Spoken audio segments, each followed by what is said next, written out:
Oggi vi parlo della Visconti Divina G8, la penna commemorativa proprio del G8 che si è tenuto in Italia, la penna dei grandi, una penna che è stata in mano ai potenti della terra, per intenderci, però comunque al di là di questo fatto della commemorazione del meeting resta una bella penna stilografica realizzata bene, con elementi di qualità, con anche un ingegnoso sistema di caricamento non esente da qualche critica di cui vi parlerò, ed è anche una penna stilografica di cui il suo creatore Dante Del Vecchio ne va particolarmente fiero. Qualche intervista l'ho sentito quasi nominarla come il proprio capolavoro.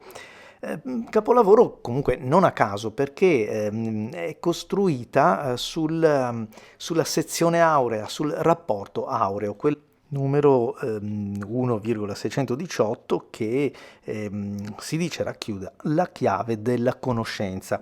E nella presentazione, in questo libretto abbastanza consistente anche, si richiama tante volte la sezione aurea, le proporzioni, soprattutto questa proporzione ripresa fra il cappuccio della penna ed il fusto e fra quel affusolamento avvitato, dice che si fonde in un'alchimia, che ripropone a propria volta la sezione aurea. Ci sono richiami anche, sempre relativamente alla magia del numero, anche a Leonardo da Vinci, che è un tema che ricorre spesso nelle presentazioni sia di Visconti che anche delle penne nuove, insomma del nuovo marchio che sta seguendo o che ha seguito comunque del vecchio, e anche insomma, richiamando e tirando in causa Euclide, Pitagora, quindi la bellezza, il numero aureo e il ruolo determinante per spiegare l'universo già nel XII secolo e così via. Insomma, c'è una bella prolusione, diciamo, al libretto di questa penna, finché poi ci viene spiegato come utilizzarla. Vi farò vedere che poi l'utilizzo non è poi così intuitivo o comunque facile, perché lo vedremo. Ancora ci viene ricordato nel libretto gli elementi del design, cioè i concetti ispiratori sono il numero aureo, il pentagramma, il nautilus. Il numero aureo, appunto, lo abbiamo detto, è il rapporto fra la lunghezza del cappuccio e la lunghezza della penna, sia aperta sia chiusa, rispetta la divina proporzione. Il pentagramma, proposto nella forma della penna, debitamente adattato alle necessità ergonomiche dell'oggetto scrivente, così c'è scritto, pentagramma perché le faccettature della penna sono per l'appunto 5, che poi vengono per così dire avvitate, ce lo dice nell'ultima parte, il nautilus, che richiama appunto l'oggetto, o spirale aurea, costruita secondo la sequenza di Fibonacci. La spirale aurea avvolge la penna senza mai interrompersi, e questo è vero, sembra una spirale continua. Anche col cappuccio calzato questa spirale è in continuità con tutto il fusto della penna, la rende davvero elegante, ed è il motivo forse per il quale c'è anche questo orgoglio nell'averla progettata. Una penna che, per completare questa lunghissima descrizione, viene anche proposta con vari tipi di pennini, non solo quello stilografico, quindi chi fosse appassionato di altri strumenti di scrittura la può trovare con la penna sfera e anche col roller. L'ho caricata con l'inchiostro Baltic Memory di KVZ, un ottimo inchiostro, una bellissima tinta, ora la vedremo. Alcune caratteristiche di questa penna. Innanzitutto il cappuccio non si svita, non ha una clip, ma come vedete bisogna premere e poi, quindi è ad incastro, ma è un incastro a click guidato, ok? Attenzione quando la mettete dentro, quando la togliete, perché il pennino deve essere ben inserito per non andare a sbattere e rovinarsi, ok? Cioè inserito bene. Poi tanti i preziosismi li abbiamo visti.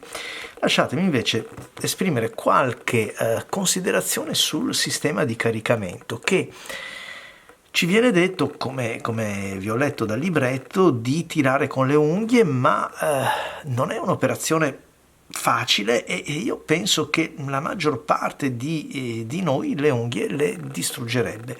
Tanto è vero che c'è scritto aiutatevi con la clip, ma cioè una clip tra l'altro ad arco. Ma voi vi sentite veramente di innestare questo magari strisciando qui oppure mettendola per così? No, non solo la penna non è mia e non lo farei mai, ma trovo che non sia proprio una cosa molto ingegnosa. È vero che sotto la clip è scavata e quindi probabilmente, dico probabilmente, la sollevo molto per non danneggiare, se andassi a incastrarla, ma rovinerei la laccatura qui. No, no. Inoltre, anche una volta estratto, ora ci provo, ma è veramente difficile.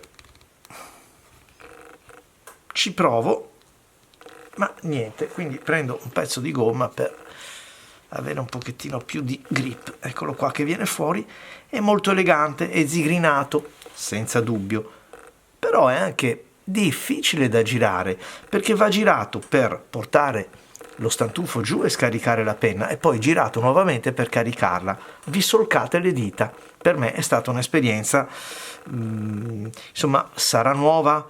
Non lo so, però è parecchio complessa da azionare. Adesso, come vi è stato detto, basta riportarlo giù e vedete comunque quanta pressione ci vada per riportarlo giù.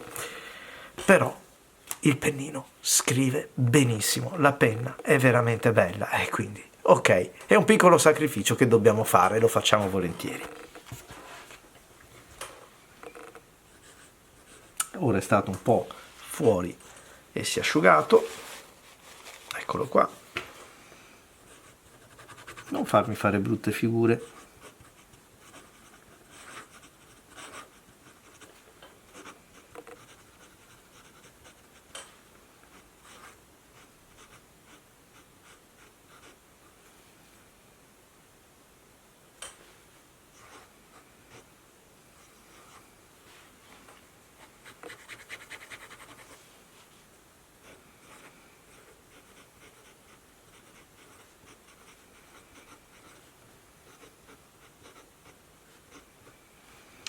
La gradazione di questo pennino è una M, scusate, è una F.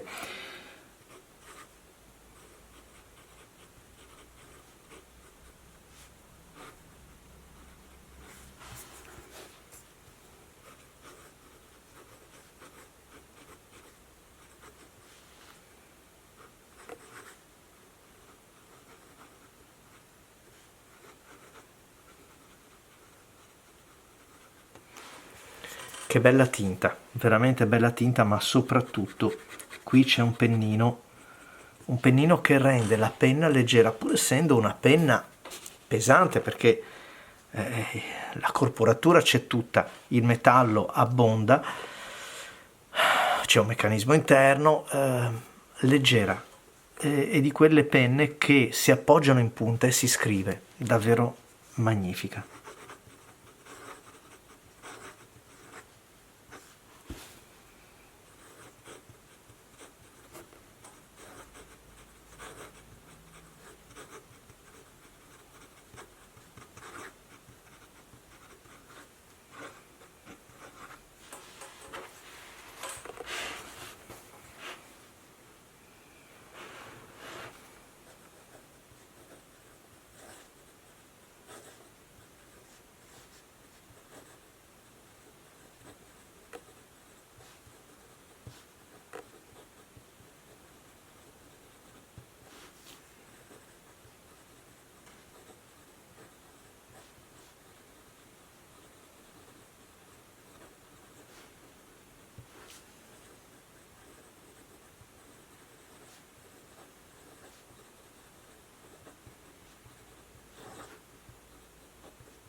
Risulta anche veloce, spedita quando vogliamo scrivere così degli appunti, ma è sempre molto governabile. A me piace davvero parecchio.